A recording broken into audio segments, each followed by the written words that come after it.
Hello my dear students, listen to me.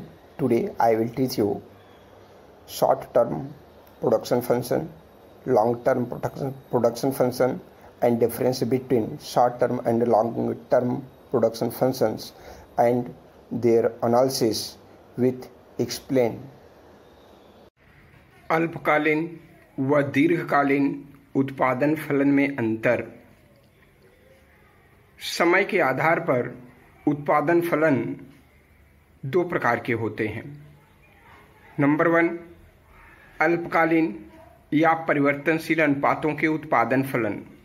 Number 2, दीर्घकालीन या स्थिर अनुपातों के उत्पादन फलन।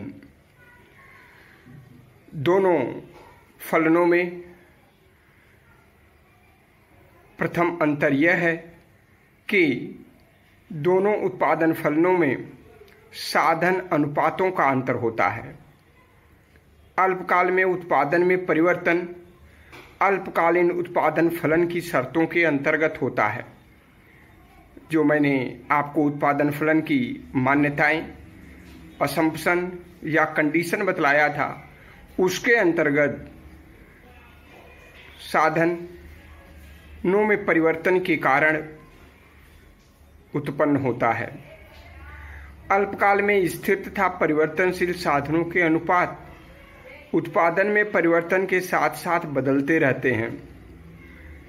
अल्पकाल में हमारे पास इतना पर्याप्त समय नहीं होता कि हम पूर्ति को बढ़ा सकें, क्योंकि स्थिर तथा परिवर्तनशील साधनों में परिवर्तन नहीं हो पाता। अगर इन साधनों के अनुपात में परिवर्तन एक साथ बदलते हैं तो उत्पादन में भी परिवर्तन हो जाता है। इसके विपरीत दीर्घकाल में सभी साधनों में एक साथ तथा समान अनुपात में परिवर्तन होता है, जिसके कारण सभी साधनों के अनुपात पूर्व की भांति अपरिवर्तित रहते हैं।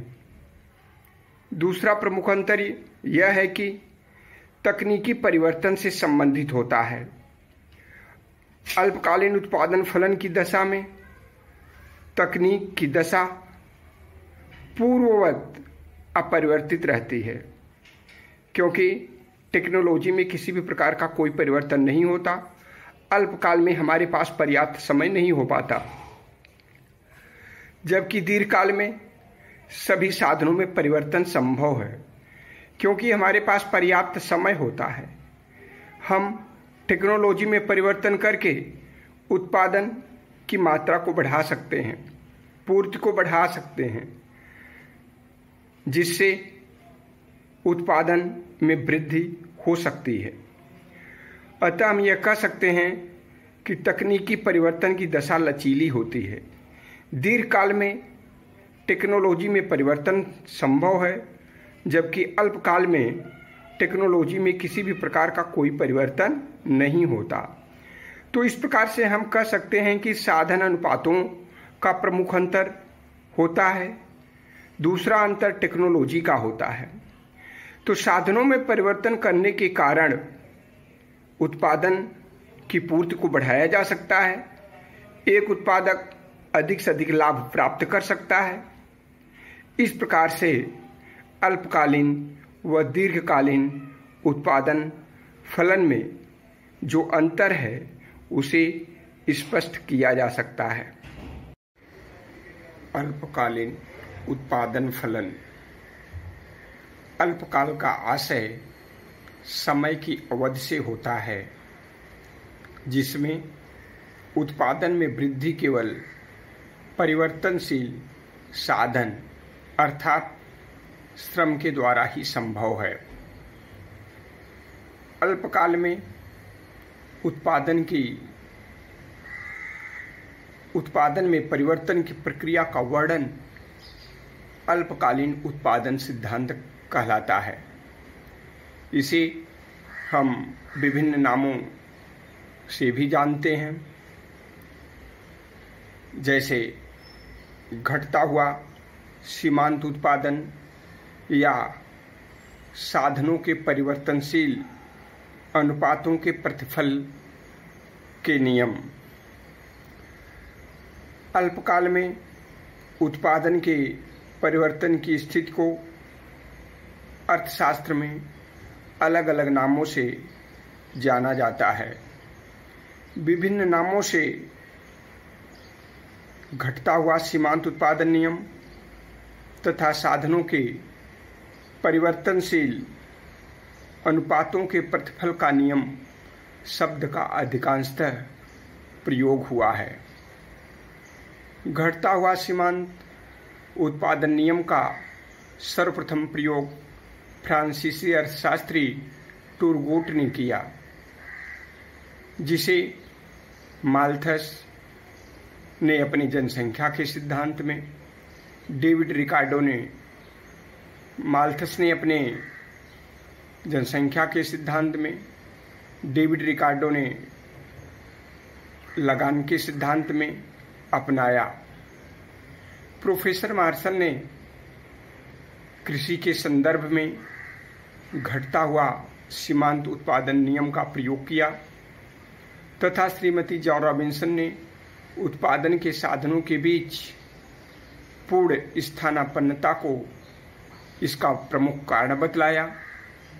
प्रोफेसर स्टिगलर, प्रोफेसर विनहम, पिंडियक व रूबिनफील्ड ने इसे एक सीमा के बाद घटता हुआ सीमांत उत्पादन नियम बताया। रिचर्ड जी लिप्से व के.एल. क्रिस्टल ने भी इन्हीं घटता हुआ सीमांत शब्दों का प्रयोग किया।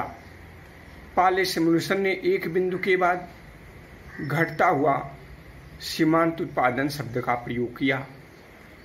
विभिन्न अर्थशास्त्रियों ने विभिन्न तरीकों से अर्थशास्त्र में अल्पकालीन उत्पादन फलन को घटता हुआ प्रतिफल का नियम, परिवर्तनशील साधनों के नियम के रूप में इसका विश्लेषण किया। जैसा कि मैंने आपको बतलाया कि अल्पकालीन उत्पादन फलन को अर्थशास्त्र में विभिन्न नामों से जाना जाता है।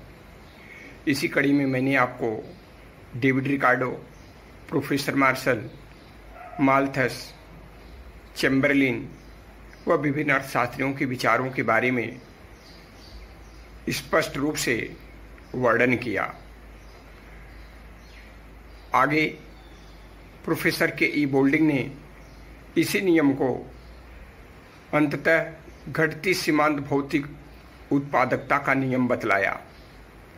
अर्थशास्त्री गोल्ड व लेजर ने घटती हुई सीमांत उत्पादन को आंकड़ों पर आधारित बताया कि घटती हुई सीमांत उत्पादकता का नियम कृषि में, उत्पादन में व विभिन्न आंकड़ों के रूप में विभिन्न अर्थशास्त्रियों ने अलग अलग तरीके से अपना अध्ययन किया और उसी आधार पर एक रिजल्ट निकाला। एन.सी. रे ने ह्रासमान सीमांत उत्पादन नियम को निगमन तर्क से संबंधित बताया। ह्रासमान सीमांत उत्पादन के स्थान पर एम.एम. बोबर ने उत्पादन के साधनों की विभाजकता व परिवर्तनशील अनुपातों के प्रतिफल के नियम के मध्य विरोधाभास का उल्लेख किया।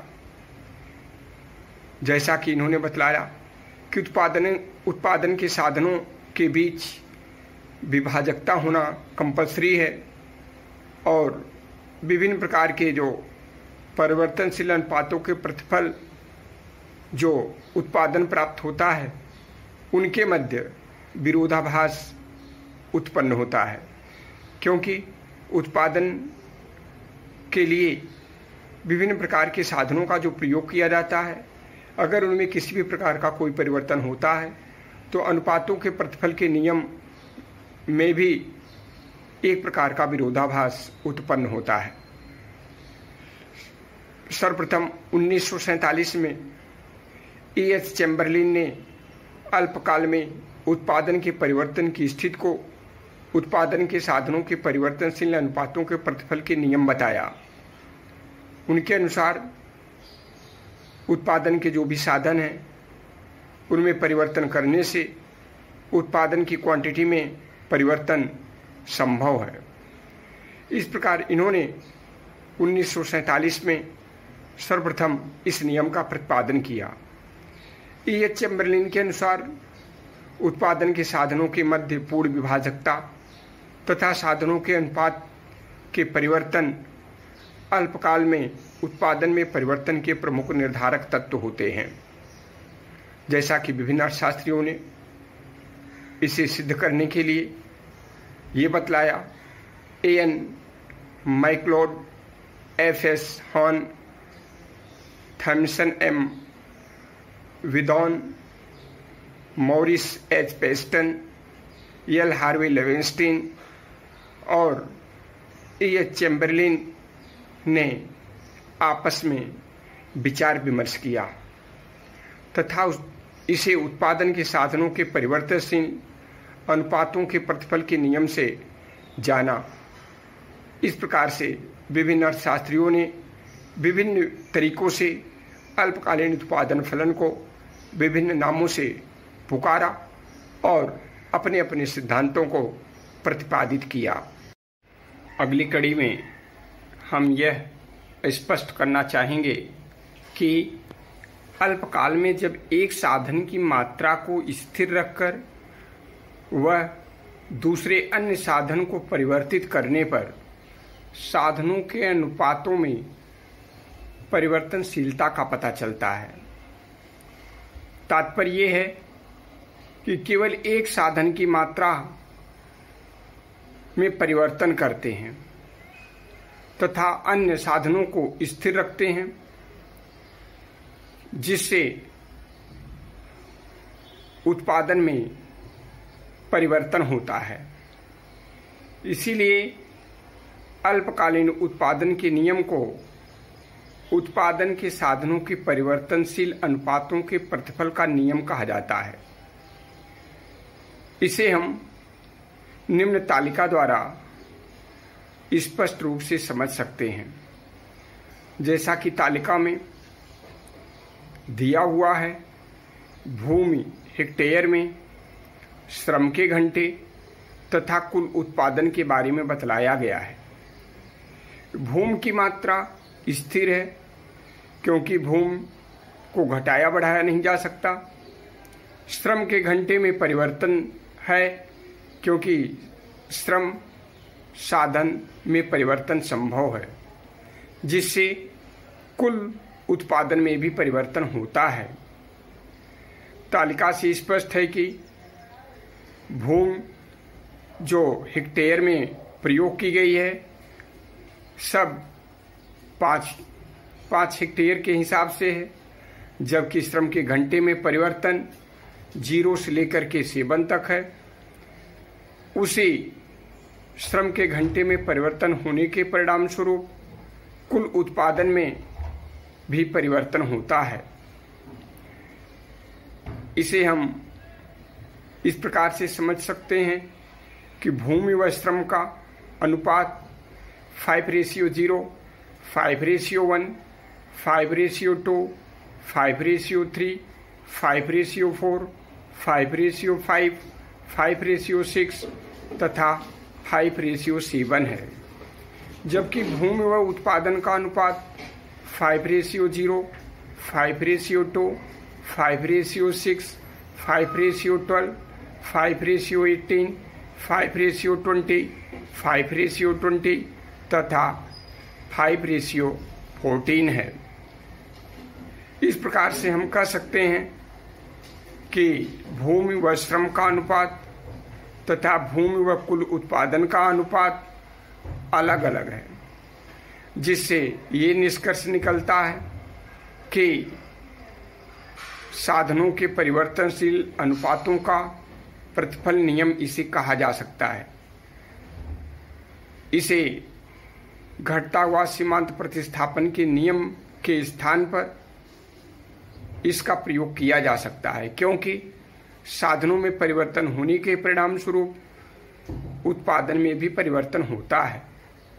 नंबर 2, यह सिद्धांत केवल अल्पकाल में ही लागू होता है, नंबर 3, अल्पकाल में केवल श्रम में ही परिवर्तन संभव है, जबकि इसके अन्य साधन भूमि, पूंजी, साहस तथा संगठन में किसी भी प्रकार का कोई परिवर्तन नहीं होता।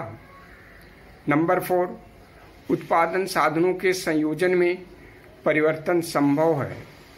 जो उत्पादन करने के लिए साधन प्रयोग किए जाते हैं वे आपस में एक दूसरे के स्थान पर प्रतिस्थापित किए जा सकते हैं, उनका आपस में परिवर्तन संभव है। अतः पैमाने के प्रतिफल की स्थिति में दोनों साधनों के अनुपात में परिवर्तन नहीं होता, किंतु इसके ठीक विपरीत अल्पकालीन उत्पादन के साधनों में परिवर्तनशील अनुपातों के प्रतिफल के नियम की स्थिति में दोनों साधनों के अनुपात में परिवर्तन होता है।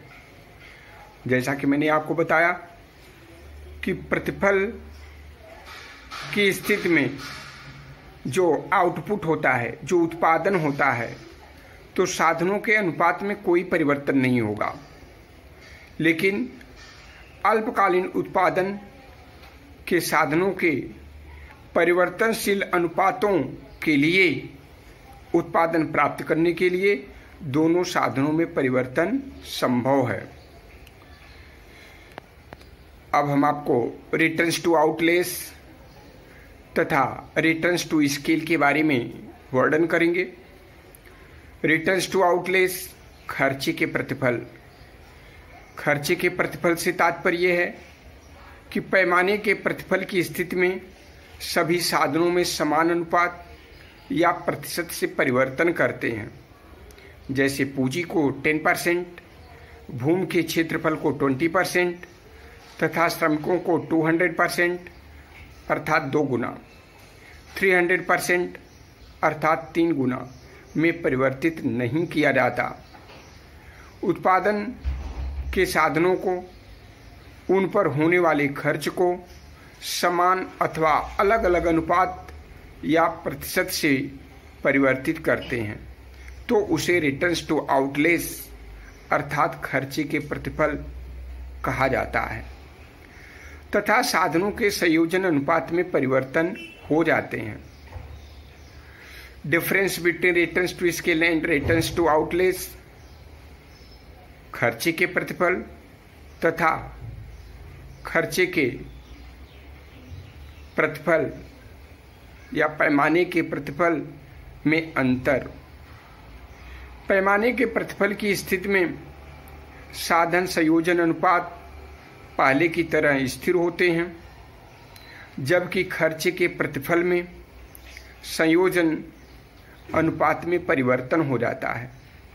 इसीलिए हम कह सकते हैं उत्पादन फलन इक्वल फंक्शन श्रमिक, पूंजी, भूमि, तकनीकी तथा साहस आदि। इसका तात्पर्य है कि उत्पादन एक आश्रित चर है जो स्वतंत्र चर भूमि, पूंजी, श्रम, तकनीकी तथा साहस के आपसी संयोजन पर निर्भर करता है।